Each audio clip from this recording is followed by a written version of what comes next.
নমস্কাৰ বন্ধু বান্ধৱীসকল, বিং এছপায়াৰেন্ট চেনেলটোলৈ আপোনালোকক পুনৰ এবাৰ স্বাগতম জনাইছোঁ। আজি আমি মিডিয়াভেল ইণ্ডিয়াৰ অৰ্থাৎ মধ্যযুগীয় ভাৰতৰ 40টা গুৰুত্বপূৰ্ণ প্ৰশ্নৰ ওপৰত আলোচনা কৰিম। প্ৰশ্নসমূহ সম্পূৰ্ণ অসমীয়া মাধ্যমত হ'ব। যিসকলে ইংৰাজী মাধ্যমত বুজাত অকণমান অসুবিধা অনুভৱ কৰে তেওঁলোকৰ সুবিধা হোৱাকৈ আমি অসমীয়া মাধ্যমত প্ৰশ্নসমূহ তৈয়াৰ কৰিছোঁ। গতিকে ভিডিঅ'টো শেষলৈকে চাব আৰু যিসকলে অসম পুলিচৰ বাবে প্ৰিপেৰেশ্যন চলাই আছে তেওঁলোকৰ সুবিধা হোৱাকৈ সকলো ছেকশ্যন সামৰি আমি ভিডিঅ' বনাই আছোঁ। এই ভিডিঅ'টোৰ ডেছক্ৰিপশ্যনত আপোনালোকে প্লে'লিষ্টসমূহ পাই যাব, তাত গৈ আপোনালোকে ভিডিঅ'সমূহ চাই ল'ব পাৰিব। আশা কৰোঁ নিশ্চয় উপকৃত হ'ব। আৰু যদি চেনেলটোলৈ প্ৰথমবাৰ আহিছে তেতিয়াহ'লে চেনেলটো ছাবস্ক্ৰাইব কৰি ল'ব আৰু কাষতে থকা বেল আইকনটো দবাই দিব, যাতে মই দিয়া ভিডিঅ'সমূহ আপোনালোকে নিয়মীয়াকৈ পাই থাকে। চ' লেটছ ষ্টাৰ্ট দ্য ভিডিঅ'। ভিডিঅ'টো আৰম্ভ কৰিছোঁ। আমাৰ প্ৰথম প্ৰশ্ন, কুৱেশ্যন নম্বৰ 1, 1 নম্বৰ প্ৰশ্নটো হৈছে কেতিয়া আৰু কাৰ মাজত তাৰাইনৰ যুদ্ধ সংঘটিত হৈছিলে? ইয়াৰ উত্তৰটো হ'ব 1191 খ্ৰীষ্টাব্দত পৃথ্বীৰাজ চৌহান আৰু মহম্মদ ঘুৰিৰ মাজত তাৰাইনৰ যুদ্ধ সংঘটিত হৈছিলে। অ'কে, দ্বিতীয় প্ৰশ্নটোলৈ আহিছোঁ। কোনজন চুলতানে অশোকৰ স্তম্ভ দিল্লীলৈ স্থানান্তৰিত কৰিছিল? ইয়াৰে শুদ্ধ উত্তৰটো হ'ব ফিৰোজ শ্বাহ তুগলক। ফিৰোজ শ্বাহ তুগলকে লায়ন কেপিটেল অফ অশোকা বুলি যাক কোৱা হয়, অশোক স্তম্ভটো দিল্লীলৈ স্থানান্তৰ কৰিছিল। নেক্সট আহিছোঁ কুৱেশ্যন নম্বৰ 3, 3 নম্বৰ প্ৰশ্ন। দাস বংশৰ চুলতানসকলে ভাৰতৰ ক'ত ৰাজধানী স্থাপন কৰিছিল? দাস বংশৰ চুলতানসকলে ভাৰতৰ দিল্লীত ৰাজধানী স্থাপন কৰিছিলে। উত্তৰটো হ'ব দিল্লী। নেক্সট আহিছোঁ কুৱেশ্যন নম্বৰ 4, 4 নম্বৰ প্ৰশ্ন। খিলজী বংশৰ প্ৰথম চুলতানজনৰ নাম কি? খিলজী বংশৰ প্ৰথম চুলতানজনৰ নাম হ'ল জালালুদ্দিন খিলজী। অ'কে, ইম্পৰ্টেণ্ট প্ৰশ্ন হৈ আহিব পাৰে। নেক্সট আহিছোঁ 5 নম্বৰ প্ৰশ্ন। আলাউদ্দিন খিলজীৰ ৰাজত্বকালত দিল্লী ভ্ৰমণ কৰা আফ্ৰিকীয় ভ্ৰমণকাৰীজনৰ নাম কি আছিলে? তেওঁৰ নাম হ'ল ইবন বটুতা। অ'কে, আলাউদ্দিন খিলজীৰ দিনত দিল্লী ভ্ৰমণ কৰিবলৈ আহিছিলে আফ্ৰিকিয়ান ভ্ৰমণকাৰী এজন আৰু তেওঁৰ নাম হ'ল ইবন বটুতা। অ'কে, ইম্পৰ্টেণ্ট প্ৰশ্ন হয়। নেক্সট আহিছোঁ 6 নম্বৰ প্ৰশ্ন। তুগলক বংশৰ প্ৰতিষ্ঠাপক কোন আছিল? তুগলক বংশৰ প্ৰতিষ্ঠাপকজনৰ নাম হ'ল গিয়াছুদ্দিন তুগলক। অ'কে, আহিব পাৰে। তুগলক বংশৰ প্ৰতিষ্ঠাপকজনৰ নাম হ'ল গিয়াছুদ্দিন তুগলক। নেক্সট আহিছোঁ 7 নম্বৰ প্ৰশ্ন। গিয়াছুদ্দিন তুগলকৰ উত্তৰাধিকাৰী কোন আছিল?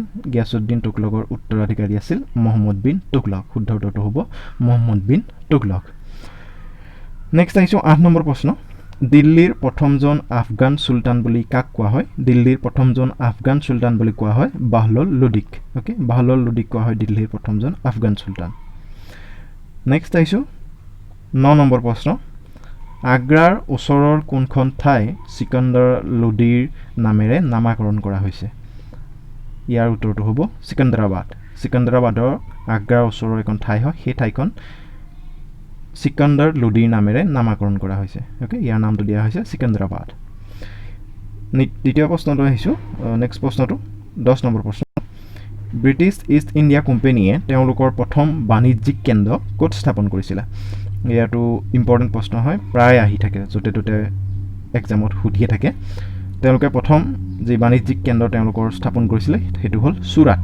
চুৰাটত তেওঁলোকে প্ৰথম ব্ৰিটিছ ইষ্ট ইণ্ডিয়া কোম্পানীয়ে তেওঁলোকৰ প্ৰথম যি বাণিজ্যিক কেন্দ্ৰ সেইটো স্থাপন কৰিছিলে চুৰাটত। অ'কে, ইম্পৰ্টেণ্ট প্ৰশ্ন, আপোনালোকে স্ক্ৰীনশ্বট মাৰি ল'ব দৰকাৰ হ'লে। নেক্সট আহিছোঁ 11 নম্বৰ প্ৰশ্ন। কেতিয়া আৰু কাৰ মাজত প্ৰথম পানীপথৰ যুদ্ধ সংঘটিত হৈছিলে? কাৰ মাজত পানীপথৰ যুদ্ধ সংঘটিত হৈছিল? পানীপথৰ যুদ্ধ সংঘটিত হৈছিলে 1526 খ্ৰীষ্টাব্দত আৰু এই যুদ্ধ সংঘটিত হৈছিলে ইব্ৰাহিম লোদী আৰু বাবৰৰ মাজত। অ'কে, ইম্পৰ্টেণ্ট প্ৰশ্ন হয়। প্ৰথম, দ্বিতীয় আৰু তৃতীয় এই পানীপথৰ যুদ্ধ কেতিয়া হৈছিলে আপোনালোকে ভালদৰে চাই যাব। মিডিয়াভেল হিষ্ট্ৰী আৰু মডাৰ্ণ হিষ্ট্ৰীৰ পৰা আছাম পুলিচত প্ৰায় প্ৰশ্ন আহি থাকে। নেক্সট আহিছোঁ 12 নম্বৰ প্ৰশ্ন। বাবৰে তেওঁৰ স্মৃতি আৰু অভিজ্ঞতাসমূহ এখন গ্ৰন্থত লিপিবদ্ধ কৰিছিল। সেই গ্ৰন্থখনৰ নাম কি আছিল? সেই গ্ৰন্থখনৰ নাম হ'ল বাবৰনামা আৰু এইখন তুৰ্কী ভাষাত লিখিছিলে। অ'কে, বাবৰে লিখা যিখন পুথি আছিলে, গ্ৰন্থ আছিলে, গ্ৰন্থখনৰ নাম হ'ল বাবৰনামা আৰু এই গ্ৰন্থখন তেওঁ লিখিছিলে তুৰ্কী ভাষাত। ইম্পৰ্টেণ্ট প্ৰশ্ন হয়, আহিব পাৰে। নেক্সট আহিছোঁ 13 নম্বৰ প্ৰশ্ন। বাবৰৰ মৃত্যুৰ পিছত তেওঁৰ উত্তৰাধিকাৰী কোন হৈছিল? বাবৰৰ মৃত্যুৰ পিছত তেওঁৰ উত্তৰাধিকাৰী হৈছিল বাবৰৰ পুত্ৰ হুমায়ুন। অ'কে, বাবৰৰ পুত্ৰ হুমায়ুন বাবৰৰ মৃত্যুৰ পিছত ৰাজপাট গ্ৰহণ কৰিছিলে, উত্তৰাধিকাৰী হৈছিলে।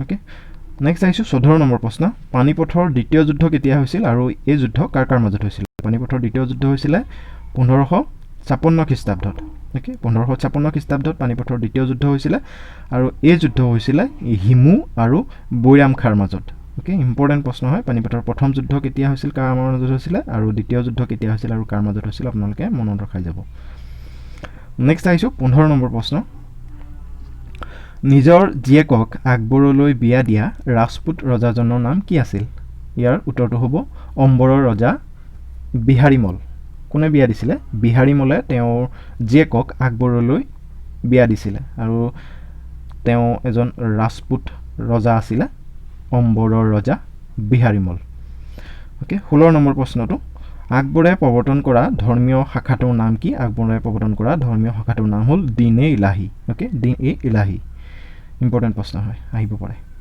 নেক্সট আহিছোঁ 17 নম্বৰ প্ৰশ্ন কোনজন পণ্ডিতে পণ্ডিতটো স্পেলিং ভুল হৈ গ'ল কোনজন পণ্ডিতে আইন আকবৰী নামৰ গ্ৰন্থখন লিখিছিলে ইয়াৰ শুদ্ধ উত্তৰটো হ'ব আবুল ফজলে আইন আকবৰী নামৰ গ্ৰন্থখন লিখিছিলে এইটো ইম্পৰ্টেণ্ট হয় আইন আকবৰী কোনে লিখিছিলে তেনেকৈ সুধিব পাৰে ওকে নেক্সট আহিছোঁ 18 নম্বৰ প্ৰশ্ন জাহাংগীৰে লিখা আত্মজীৱনীখনৰ নাম কি আছিল জাহাংগীৰে লিখা আত্মজীৱনীখনৰ নাম আছিল তুজুকি জাহাংগীৰী ওকে বা জাহাংগীৰ নামা বুলি কোৱা হয় জাহাংগীৰে লিখা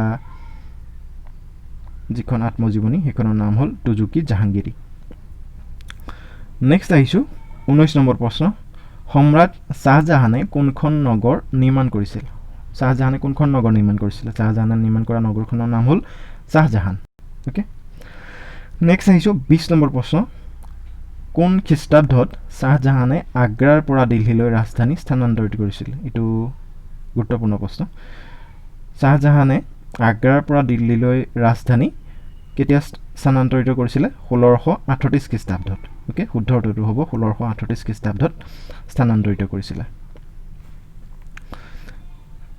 নেক্সট আহিছোঁ 21 নম্বৰ প্ৰশ্ন শিৱাজীক ঔৰংগজেবে আটক কৰা অৱস্থাৰ পৰা মুক্ত কৰাত কোনে সহায় কৰিছিলে তেওঁক সহায় কৰিছিল জয় সিংহই ওকে জয় সিঙে সহায় কৰিছিলে শিৱাজীক ঔৰংগজেবে যেতিয়া আটক কৰিছিলে সেই আটক কৰা অৱস্থাৰ পৰা মুক্ত কৰোঁতে সহায় কৰিছিলে জয় সিংহই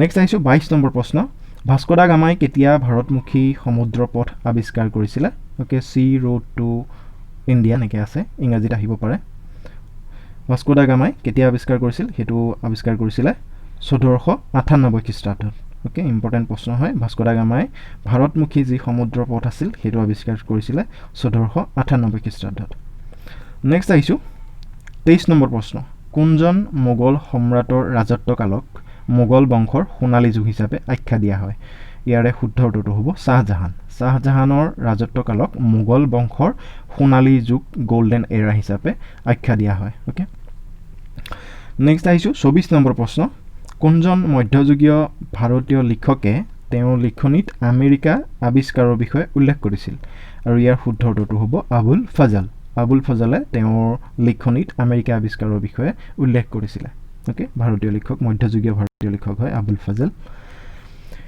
নেক্সট আহিছোঁ 25 নম্বৰ প্ৰশ্ন ভাৰতত কোনে প্ৰথমে মুদ্ৰাৰ প্ৰচলন কৰিছিলে ইম্পৰ্টেণ্ট প্ৰশ্ন এইটো আহিছে আগত ভাৰতত কোনে প্ৰথমে মুদ্ৰাৰ প্ৰচলন কৰিছিলে ইয়াৰ উত্তৰটো হ'ব মহম্মদ বিন তুগলক ওকে এইটো খুব সম্ভৱ PNRDত আহিছিলে নেকি প্ৰশ্নটো অলপ মই পাহৰি গৈছোঁ ওকে ইয়াৰ শুদ্ধ উত্তৰটো হ'ব মহম্মদ বিন তুগলকে প্ৰথমে মুদ্ৰাৰ প্ৰচলন কৰিছিল ভাৰতত নেক্সট আহিছোঁ 26 নম্বৰ প্ৰশ্ন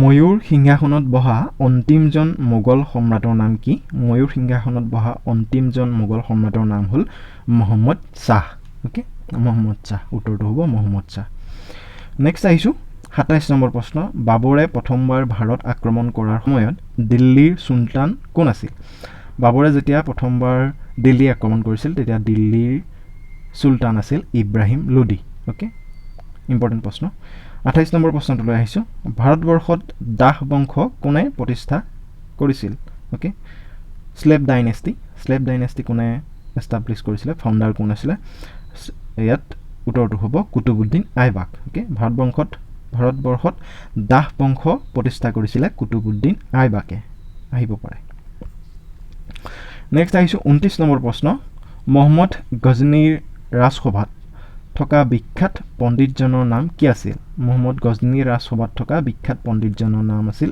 এল বেৰুনি ওকে ইম্পৰ্টেণ্ট প্ৰশ্ন হয় Al Biruni Abul Fazl Ibn Battuta এইখিনি আপোনালোকে ভালদৰে চাই যাব ইম্পৰ্টেণ্ট প্ৰশ্ন হয় গজনী ৰাজসভাত থকা মোহাম্মদ গজনী ৰাজসভাত থকা বিখ্যাত যিজন পণ্ডিত আছিল স্কলাৰ তেওঁৰ নাম হ'ল এল বেৰুনি ওকে বিখ্যাত নেক্সট আহিছোঁ 30 নম্বৰ প্ৰশ্ন বিখ্যাত গ্ৰন্থ ৰামচৰিতমানসৰ লেখক কোন আকৌ এইটো আহিব পাৰে ৰামচৰিতমানস আপোনালোকে লিখক আৰু লিখকৰ নাম বা কোনখন পুথি লিখিছিলে কোনজন লিখকে লিখিছিলে সেইসমূহ বুকছ এণ্ড অথৰ্ছৰ সকলোখিনি কুৱেশ্যনছ ভালদৰে চাই যাব মই ভিডিঅ' তাৰ বনাই থোৱা আছে আপোনালোকে ডেছক্ৰিপশ্যনত তাৰ ভিডিঅ' পাই যাব ওকে বিখ্যাত গ্ৰন্থ ৰামচৰিতমানসৰ লেখক কোন ইয়াৰ উত্তৰটো হ'ব তুলসীদাসে লিখিছিলে ৰামচৰিতমানস নেক্সট আহিছোঁ 31 নম্বৰ প্ৰশ্ন আকবৰে নিৰ্মাণ কৰা আগ্ৰাৰ ওচৰৰ নতুন নগৰখনৰ নাম কি আছিল আকবৰে নিৰ্মাণ কৰা আগ্ৰাৰ ওচৰৰ যিখন নতুন নগৰ আছিল সেইখনৰ নাম আছিল ফতেহপুৰ চিক্ৰী ওকে ফতেহপুৰ চিক্ৰী নিৰ্মাণ কৰিছিলে আকবৰে ইম্পৰ্টেণ্ট প্ৰশ্ন আহি থাকে নেক্সট আহিছোঁ 32 নম্বৰ প্ৰশ্ন মধ্যযুগৰ ভাৰতত কোনজন শাসকে ঐতিহাসিক ৰাছ আলী গ্ৰেণ্ড ট্ৰাংক ৰোড নিৰ্মাণ কৰিছিল ইয়াৰ উত্তৰটো হ'ব শ্বেৰশ্বাহ চুৰীয়ে গ্ৰেণ্ড ট্ৰাংক ৰোড নিৰ্মাণ কৰিছিলে এইটো ইম্পৰ্টেণ্ট প্ৰশ্ন হয় আপোনালোকে স্ক্ৰীনশ্বট মাৰি ল'ব দৰকাৰ হ'লে দুইটা ইম্পৰ্টেণ্ট প্ৰশ্ন নেক্সট আহিছোঁ 33 নম্বৰ প্ৰশ্ন দিল্লীৰ কোনটো ৰাজবংশই 1206 আৰু 1290 খ্ৰীষ্টাব্দৰ মাজত শাসন কাৰ্য চলাইছিল অৰ্থাৎ 1206 পৰা 1290 খ্ৰীষ্টাব্দৰ মাজত শাসন কাৰ্য চলাইছিলে কোনটো বংশই চলাইছিল সেইটো হ'ল দাহ বংশ স্লেভ ডাইনেষ্টিয়ে ওকে দাহ বংশই 1206 পৰা 1290 খ্ৰীষ্টাব্দলৈকে শাসন কাৰ্য চলাইছিলে দিল্লীত ওকে নেক্সট আহিছোঁ 34 নম্বৰ প্ৰশ্ন ভাৰতৰ প্ৰথমগৰাকী মহিলা শাসক কোন আছিলে ওকে দিল্লীৰ প্ৰথমগৰাকী মহিলা শাসক হ'ব আৰু ইয়াৰ উত্তৰটো হ'ব ৰেজিয়া চুলতানা ওকে ৰেজিয়া চুলতানা আছিল ভাৰতৰ প্ৰথমগৰাকী মহিলা শাসক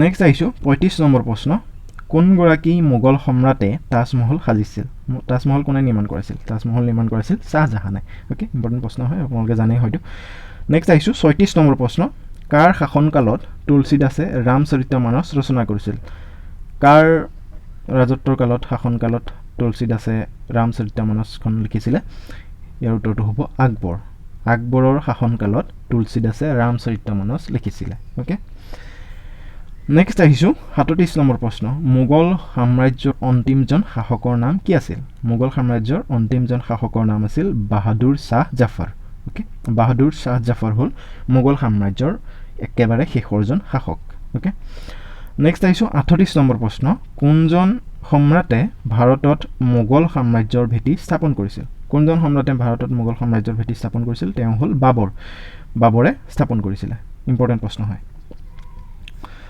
নেক্সট আহিছোঁ 39 নম্বৰ প্ৰশ্ন ইংৰাজসকলক ভাৰতত বেহা বেপাৰ কৰিবলৈ অনুমতি প্ৰদান কৰা প্ৰথম মোগল সম্ৰাটজনৰ নাম কি আছিলে কোনজন অৰ্থাৎ মোগল সম্ৰাটে ইংৰাজসকলক ভাৰতত তেওঁলোকৰ বেপাৰ বাণিজ্য কৰিবলৈ অনুমতি দিছিলে সেইজনৰ নাম হ'ল জাহাংগীৰ ওকে ইম্পৰ্টেণ্ট প্ৰশ্ন হয় আহিব পাৰে জাহাংগীৰ নেক্সট আহিছোঁ 40 নম্বৰ প্ৰশ্ন আৰু এই ভিডিঅ'টোৰ একেবাৰে শেষৰ প্ৰশ্নটো কোনখন যুদ্ধৰ জৰিয়তে মোগল সাম্ৰাজ্যৰ ভেটি তৈয়াৰ কৰিছিল কোনখন যুদ্ধৰ জৰিয়তে মোগল সাম্ৰাজ্যৰ ভেটি তৈয়াৰ কৰা হৈছিলে সেইখন হ'ল পানিপথৰ প্ৰথম যুদ্ধ ওকে পানিপথৰ প্ৰথম যুদ্ধত পৰাই মোগল সাম্ৰাজ্যৰ ভেটি তৈয়াৰ কৰিছিলে ওকে আজিলৈ ভিডিঅ'টো ইমানতে সামৰিছোঁ যদি আপোনালোকে ভিডিঅ'টো চাই ভাল পাইছে তেতিয়া লাইক কৰিব আৰু ভিডিঅ'টো আপোনালোকৰ বন্ধু বান্ধৱীৰ মাজত শ্বেয়াৰ কৰি দিব আৰু চেনেলটো ছাবস্ক্ৰাইব কৰি দিব আৰু ভিডিঅ'টো শেষলৈকে চোৱাৰ বাবে সকলোকে ধন্যবাদ